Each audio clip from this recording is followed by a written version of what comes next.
RBT tahun 4, projek bekas makanan saya. Jom kita buat projek bekas makanan saya. Menghasilkan reka bentuk produk iaitu bekas makanan saya, murid-murid perlu menyediakan alatan dan bahan seperti dalam gambar rajah. Okey, kita ada pembaris, gunting, pensel penebuk lubang, kertas tali dan juga gam. Langkah pertama ialah mengukur dan menanda. Jadi murid-murid perlu mengukur dan menanda seperti dalam gambar rajah. Kita akan buat A, B, C1, C2, D1 dan juga D2. Baiklah, ukur seperti rajah yang cikgu tunjukkan. A dengan B, lebar 11 cm, panjang 15 cm dan buat lagi 1.5 cm untuk lipatannya. Dan rajah seterusnya ialah C1 dan C2 di mana panjang C1, C2 adalah 15 cm kali 7 cm lebar, manakala D1 dan D2 11 cm panjang dan lebar 7 cm. Baiklah, langkah yang kedua, murid perlu potong bahan yang telah kita ukur dan lukis tadi. Baiklah murid-murid, kita akan potong seperti dalam video. Jadi murid-murid akan potong bahagian A dan juga bahagian B. Okey, pastikan potong mengikut langkah yang telah cikgu tunjukkan. Kemudian potong bahagian C1, C2, D1 dan juga D2. Pastikan murid-murid gunting mengikut garisan yang telah kita lukis tadi. Seterusnya ialah mencantum.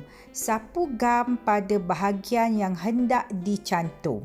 Jadi murid-murid boleh menggunakan gam cecair ataupun gam stick. Okey, susun dulu kita punya bahan yang telah kita gunting. A, B, C1, C2, D1 dan juga D2. Jadi kita akan mula mencantum bahagian-bahagian tersebut. Okey, langkah untuk mencantum. Okey, bahagian tepi tu cikgu nak awak lipat. Okey, lipat ke dalam. Okey, setiap bahagian tu kita lipat. Okey, seperti dalam video.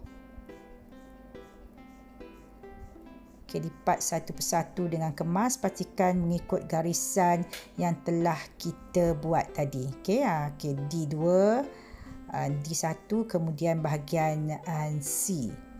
1 juga C2. Okey, kita dah siap buat lipatan. Okey, kemudian kita akan mula mencantumkan bahagian A dengan bahagian C1. Okey, sapukan gam. Dan kemudian cantum bahagian A dengan C1. Baiklah, kemaskan bahagian telah kita gamkan tadi. Okey, kemudian letak gam pada bahagian seterusnya dan cantumkan bahagian C2. Sekarang kita akan mula mencantum bahagian D1 dan juga D2. Okey, pastikan lipatannya betul. Okey, letak dan sapu gam. Okey, cantum dengan berhati-hati supaya cantuman kita itu kemas. Okey, dia dah mula bentuk kotak. Okey, bahagian D1. Okey, kemudian kita letak gam dan cantumkan bahagian D2. Okey, seperti dalam video. Baiklah, bekas makanan kita dah mula siap. Akhir sekali cantum bahagian B. Okey, cantumkan ke bahagian C1. Dan bekas makanan kita telah pun siap. Yang akhir sekali kita akan membuat kemasan di mana murid-murid boleh lubangkan di kiri kanan bekas makanan kita, letakkan tali dan kemudian hiaskan dengan pelbagai corak yang menarik. Okey, jadi inilah hasil bekas makanan saya. Okey, hias dengan cantik dengan pelbagai corak yang menarik. Selamat membuat projek bekas makanan saya.